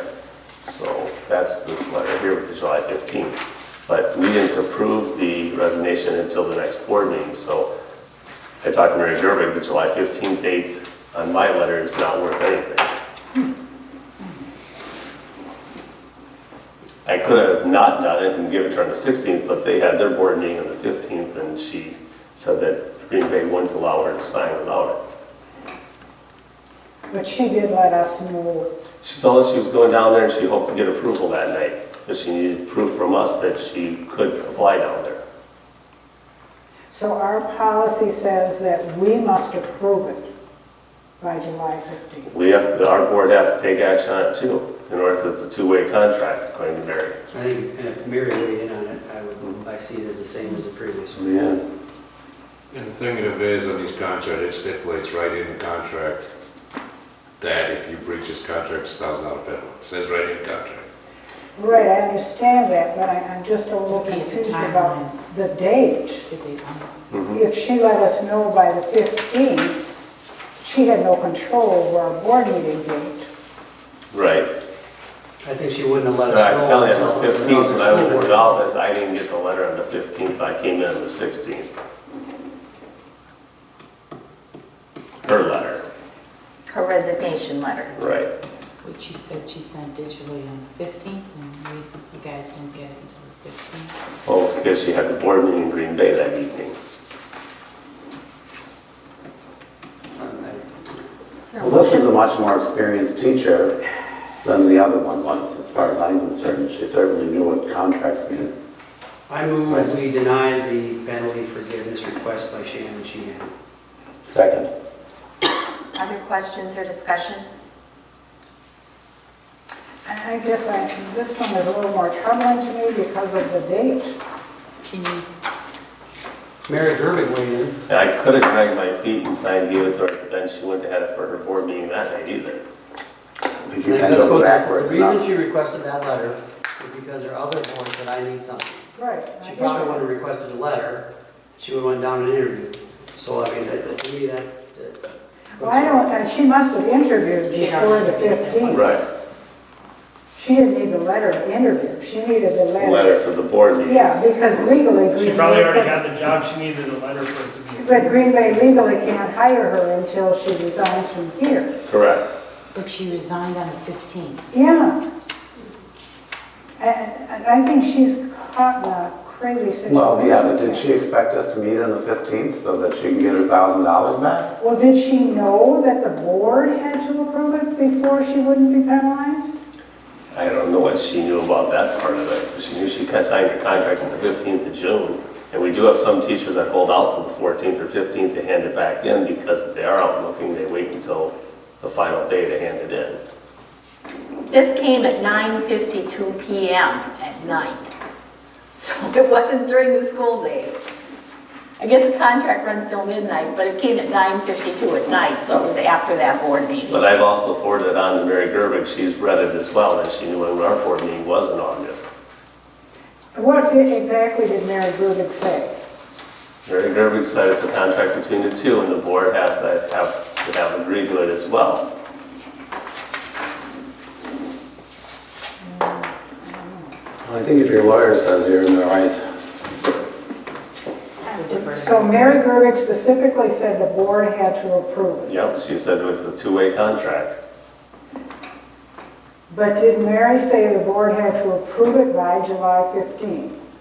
Yes, she said that we didn't have our meeting until the 8th that month of August.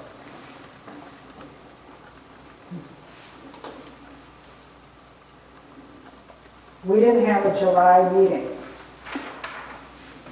We had a after July. the 15th? We had it early. We had it early, we had it a week We had early, July, we had it on July 8th, Tuesday, July 8th. We had it on July 8th because because Kyle was going on town. So if we'd have had a July regular, 9th. We went to add it till the 18th.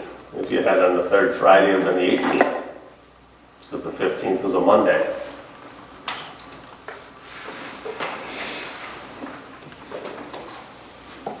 Call the question. Jay just called the question.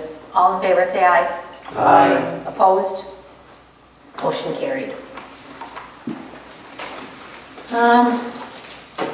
We have received fundraising requests.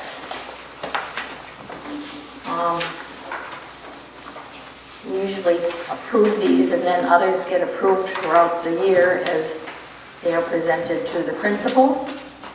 And then it comes to me. And then it comes to Mr. Lukey. And we are trying to work with Culver's to have their shared nights well, they only allow Tuesday nights when they're available. And we're trying to balance them out so they're not too close together. Like Tuesday night was robotics night. And I have currently 7th grade, high school boys basketball, musical, play, there's 5 of them, DI, Mighty Pioneer. Mighty Pioneers have all requested to have one, so I'm gonna work with Caprina, the owner of Culver's, to balance those out throughout. And like, DI wants one in March when their team's at full strength. And basketball, the boys basketball, they have one before their season starts. 7th grade's a little more flexible and can take anything, so as soon as Caprini gets me dates, we'll have more of those. And to tell you the truth, that's one of my favorite fundraisers because you're not collecting money, you're not going door to door bothering people, you're not picking money, then delivering something and then saying, oh, you got your 3 sausage pizzas, but they're supposed to be cheese and sausage or whatever. A lot of people are just going there anyway. You're going there anyways. It's a nice, easy $600 to $1,200. And Culver's now has added pumps at the Amico station for that night during that 5 to 8 time period. 3 cents per gallon from all the pumps go towards the shared night as well. And I don't know if you know, but in August when the high school girls basketball team had theirs, they have coupon sheets you can buy at the door and some players stand there. Culver's didn't have the printer working, and so they just threw an extra $100 in a separate check to help the girls out for not having that available for them. And I thought, wow, that's really something when you didn't have to because they didn't sell any because you didn't have any available. And they said, no, it's our fault, so here's another $100. And they sent a totally separate check on that. So I'm trying to balance those out through the school year. You're a very generous partner. That is one busy place. Sitting right across from it. Yeah, they've been a great partner. This list is confusing to me because beginning on page 2, we have fundraisers that occurred last spring. Are we approving those? I think that's to let you know what happened after the ones you approved last year that came about. And PTO also is in on this list here, you know, like your turkey trot's in. And that's a school group, but it's a separate school group, kind of like Booster Club is separate and MAT is separate from the school, but it's all under the same umbrella. So, and we have a lot of groups. I'll make a motion to prevent Anywhere fundraising. For my own help. Prevent cards! I will, a motion to approve the fundraiser request as presented. I'll second that. Questions or discussion? Hearing none, all in favor say aye. Aye. Opposed? Motion carried. Some of this probably needs to be updated with names. Yeah, there's a lot of different people that are Yeah, on there, that they're no longer in aren't here charge. anymore. There's 2 different charts. There's 2019, I 20, think, yeah, I think it and started when we go 2018, to 19, so the I 2019, think Gene's purpose here 20 was is to pretty show up you to what date. last year was and what's up Okay. for this year. Okay. Okay. okay, the It might be next. easier if we had it like, I know it's better to have it by organization or to have it by month. You know, like August has Yeah. these, September has I think those. a calendar would be great. And then as fundraisers, and then as they come in during the year and the request comes, you can look to say, oh, here we have 2 groups selling pizza in February. Yeah, 'cause like the Renner's Cheese, I can't remember which group was doing it last year, but then Lully did it the same, like within a week. It's like, well, okay, Well, we pizzas have- are great, but we they have have ro- more groups doing it. We yeah. have Robotics Club selling it in February, and then Trees for Tomorrow sells it in March. Well, some of our past discussions, as I recall it, was we discussed all this, but then we realized, let's let them do the fundraising, and if people want to give, they can, if not. And a lot of times they'll hit up different. Now, what we could do is give them the feedback to say, hey, by the way, you're requesting a pizza fundraiser, and there's another pizza Well, fundraiser. that and we're- Mr. Phillips knows that, because I Okay, talked to him, because he had Door County Coffee or Renner's Cheese on there, and I said, just so you know, there's another one coming up, so, and he said, well, that's 4th grade going into 5th grade, I got more high school kids in robotics. I said, okay. A lot of times it's So- different. Because I tried to get it, because, Yeah. yeah, I'm eating a lot of pizza, I know, yeah. You can never have enough pizza. Right, It's good pizza. So buy both times. right. You're quite the salesperson. And then go to Culver's on the For a other good hand. reason. I can't find the pizza, and there's only one cookie dough fundraiser. Well, my biggest love that mistake was Tuesday. I bought You got a fundraiser from a child that wasn't my own. That was, she came home with the form, and I'm like, all right, what, so sorry, you're out of luck, you know? Well, I mean, what are you gonna do? I forgot she was in the band, you know, I didn't think she was coming home with a slip, you know, sorry. I was out of luck. So we voted on that, right, Carl? Yes, you We're did. done. Okay, we're done with that. The meeting dates for future meeting dates for committees, the food committee, does the food committee need to meet? I think it does, I think it's time to get back in there, so I didn't, Casey, Well, I think we could have the next meeting I think we should have it in the cafeteria. Yeah, they should. We really should. So you can take a good look. I asked Casey, he said he's available whenever, pretty much, so when are you folks available? When it be usually not, it's like after school, isn't it? Or- Oh. Well, the tiles are going in this week. Yeah, we should meet till, once the tiles are in. Yeah, The tiles are going tomorrow. tomorrow. Oh, well, I don't want to meet tomorrow. You can help carry them in from the Oh, shop. yeah, right. I'm out of town tomorrow. Good plan. Yeah. Jay, how about if we do this via email, so we. Yeah, why don't you just email it? Yeah, because you're Yeah. something you're gonna be out of town for, and. Yeah, that is until later in October. Okay. So, yeah, in the next couple of weeks, hopefully. Okay. Does meet and confer need to meet? Well, meet and confirm, we said we were gonna do quarterly, and we also said that the board members on it were gonna rotate, so I need to know which board members and when, and I'd like to have one with the whole staff, but I also would like to have one with the support staff, because we talked about this summer about talking about the whole benefit package for support staff, and other staff can come to that, but I think that's specific, so I see two of them, one for support and one for everybody, but I need to know which board members, and then if I know which board members, which night you're available for that. Well, at least then you and I did it the last couple. So quarterly. We said quarterly, and we said it was gonna rotate amongst the board members, so When's the Are you next thinking quarter? end of October into November? sometime in October would be great, yeah. I mean, next week's October, sometime in October would be a nice time to have it. So I need to know which two board members and what night you're I would be available. willing to do that. Okay, Is it an after-school thing? At what time? that works best for schools, but it doesn't have to be. Committees can meet in the evening. If folks are interested, they'll come back. I mean, you guys got jobs too, but if we're gonna rotate it around, you gotta work on, everyone's gotta give something. I'd probably be more available for the next quarter than this upcoming quarter. So not October for you. Correct. Okay. October is, I still have volleyball and basketball going on right now, so depending on what night I could do it, but, So a later quarter would be better for you? right. A winter quarter? Are you keeping track of this rotation? I think Well, so far I we've could had be- one, I and could we've probably had make two. myself available. I mean, In October? Yep, Okay. Okay. barring a couple days, but we could set that. Okay, well, Yeah. do you guys, Why don't you send out some, an email and Yeah. the three of us will find a With- date? with some We'll date. never find a date that the whole staff can make, and especially with all the Right. coaching and Right. activities Yeah. they have. But if the three of us can come up with a date and then say, Yeah. here it is, and some representation will show up. Yeah. Okay.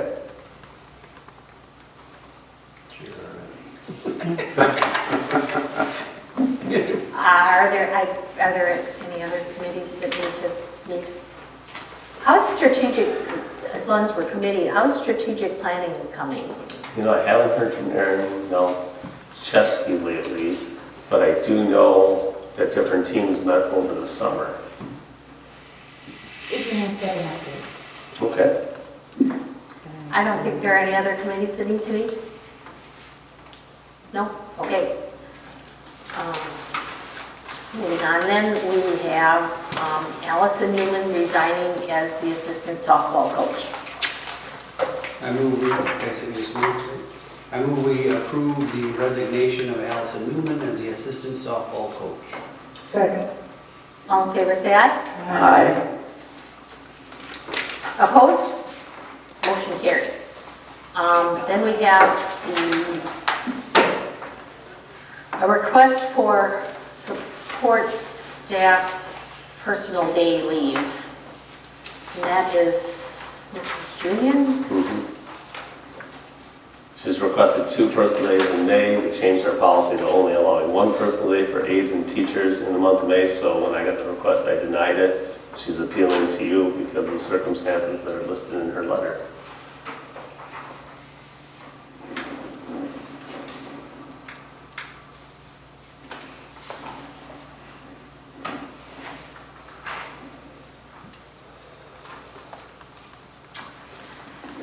Well, I think the difference is this is pretty far in advance. A lot of times these requests come in and they're right at the last minute.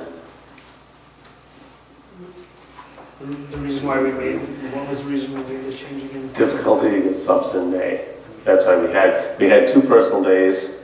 A lot of people save them till May, and then they ask for them, and then they were hunting for subs, and it's difficult. So we said, Supply and okay, demand. so we said use one between September and April, and then say you can use one in May. And that helped us out. Employees still got their 2 days. She's asking for 2 to take a trip here.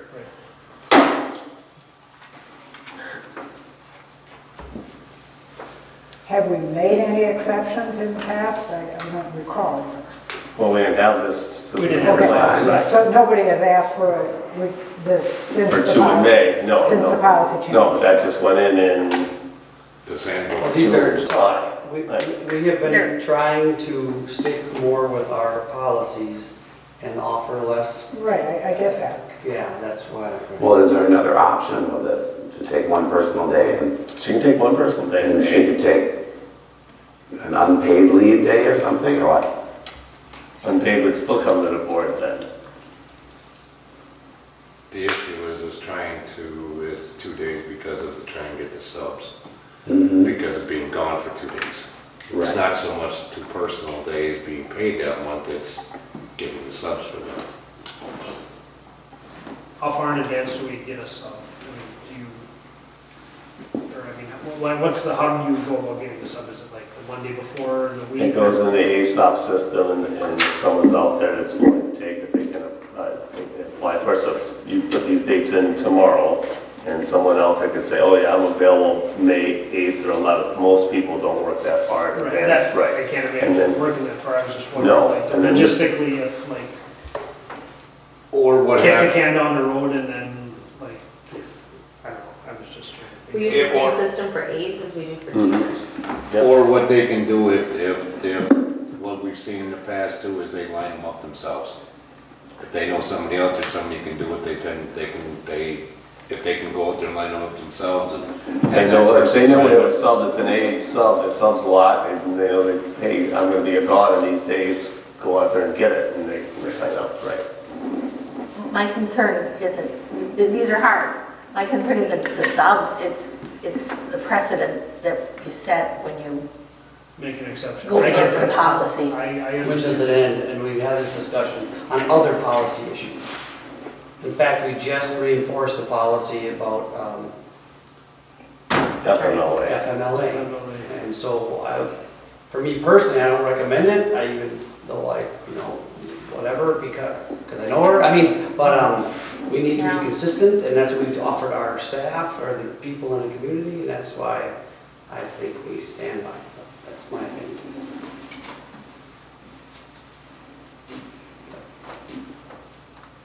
I'm easily swayed. Is there any other comment, discussion?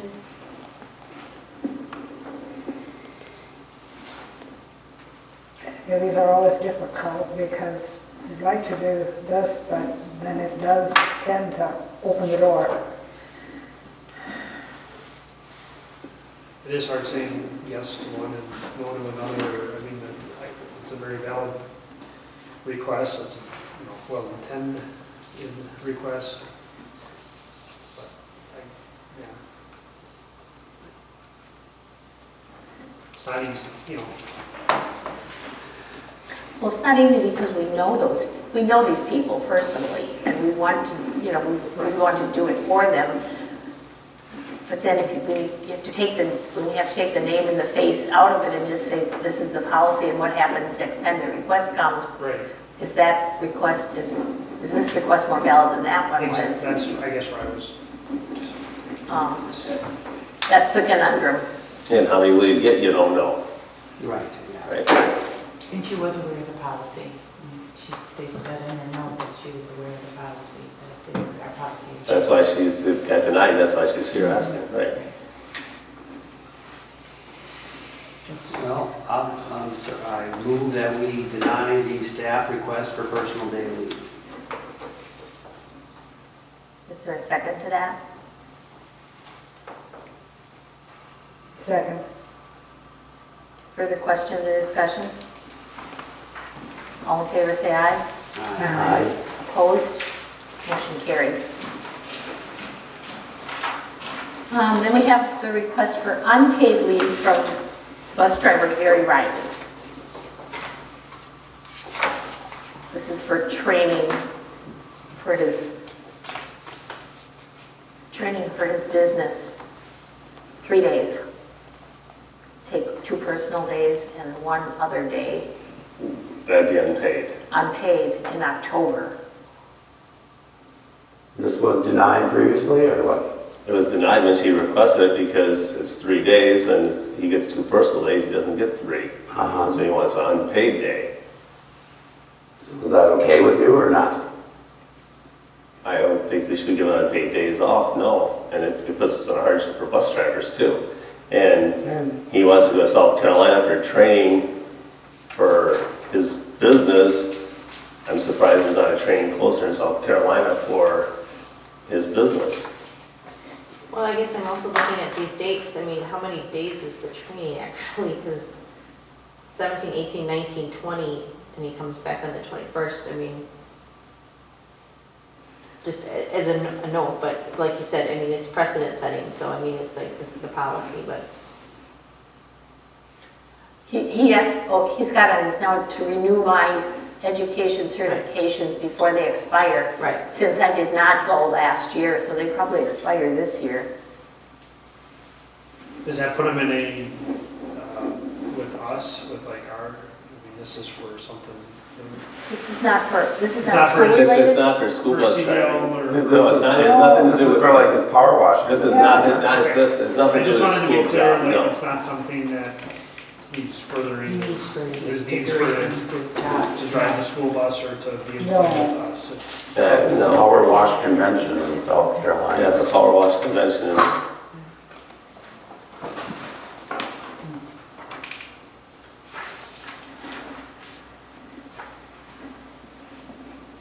And you can see in the second paragraph, he did change it from 4 full days. 4 days Yeah. Right. to, because they can, hopefully the airfare works out. right.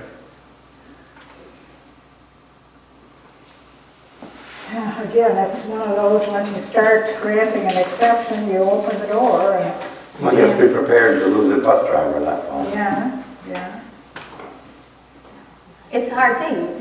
You could lose, you know, Well, you could potentially lose you an could lose employee. I mean, either Yeah, one of these, we could lose. yeah, absolutely. It's, Well, but I think But I, in that regard, it is far more important for us to be consistent then. Especially If since that's we what made it's coming such a, down to, we need to be a consistent group because people can tolerate consistency. especially since we made such a change to that FMLA. Well, not a change, since we decided to stick with our policy we made a change by enforcing it. by enforcing the policy. And that's one that really affects the family, so. Does someone have a motion one way or the other on this one?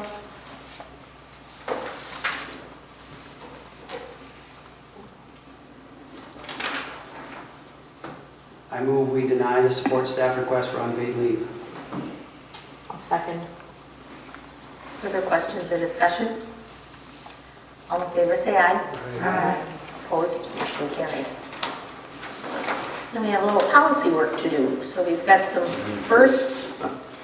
first reading of some policies. So we'll look for a motion for that first one, 0142.04. I'll make a motion to approve policy 0142.40. Second. Questions or discussion on that one? All in favor, say aye. Aye. Opposed, motion carried. 0165.1, regular meetings.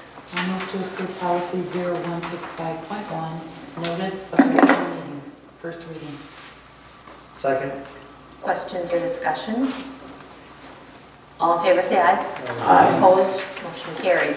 0166.1, open meeting. I move to approve first reading policy 0168.1, open meeting. Second. Questions or discussion?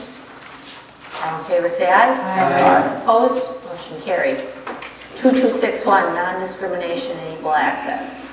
I make a motion to approve policy 2260, non-discrimination and access to equal educational opportunity. Second? Questions or discussion?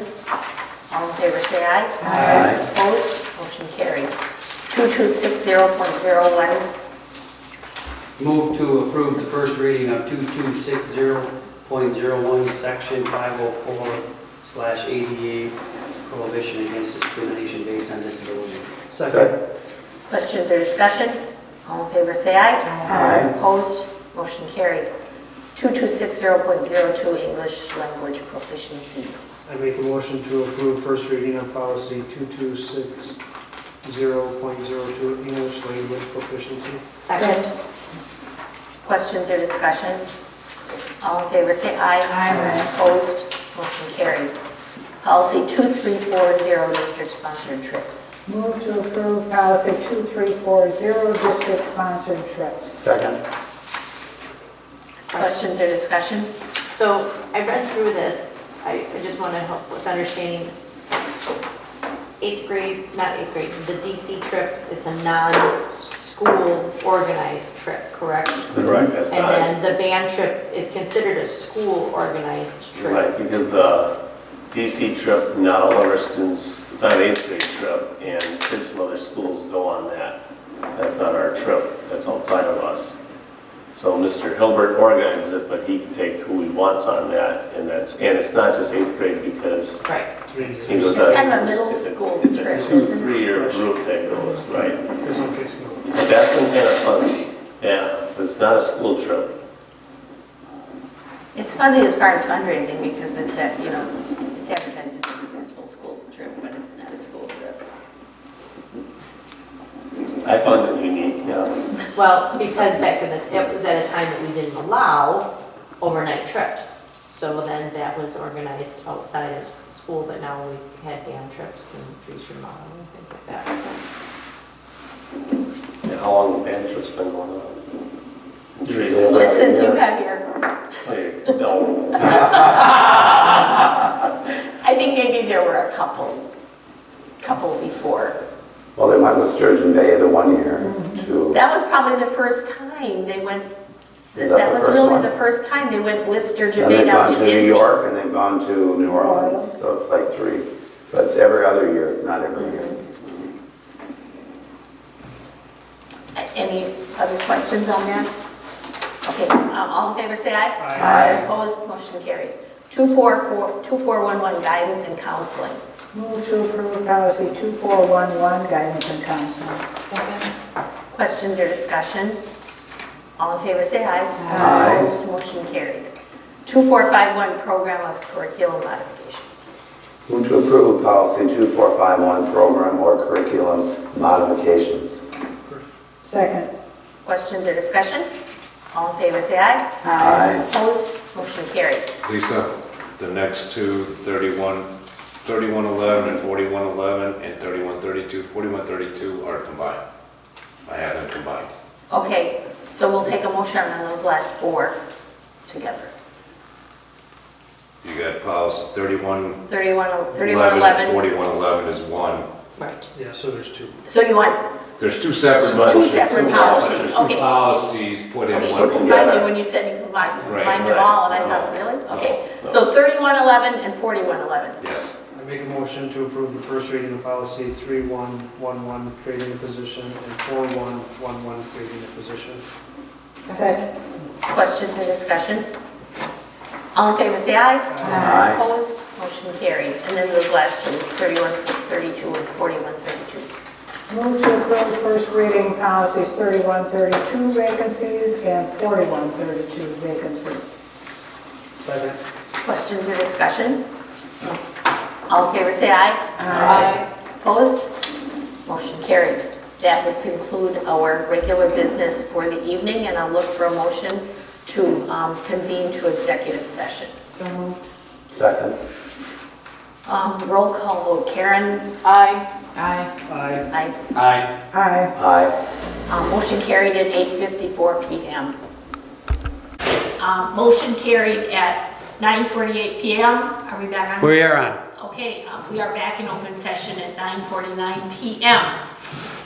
Look for a motion on the 7th grade girls basketball coach. I make a motion to approve Joel Showski as the 7th grade basketball coach. Second. All in favor, say aye. Aye. Opposed, motion carried. Our next school board meeting is October 17th. We will be down 2 members that night. Carl Volkman is going to a training, a DPI for a revenue limit worksheet workshop on the 21st of October. And in order to correctly have the numbers for the levy, he needs to attend that workshop first on the 21st. So on the 24th, the next Thursday would be a decent night for doing that. If that was a separate meeting, it'd be a 15-minute meeting. If we don't have board members on the 17th, we could go back a week if we wanted to. It's up to you. It's up to you folks, what you need to do. I'm good going later. That would be 24th work for everybody or not? Yeah. You better, Well, so you're still going on? Then we'll move that. no, I'm You guys get back then too? We'll move that meeting to October So the 24th. 17th, the 24th? 24th? Yes, Okay, the good. 24th. And we'll have that, a special meeting before? a 15 Well, minute? I think we can have it just as In, part of. within the part of meeting, part of the okay, meeting. very good. Yep. Is there a motion to adjourn? So moved. Second. All in favor, say aye. Aye. Opposed? We are adjourned at 9:50 PM.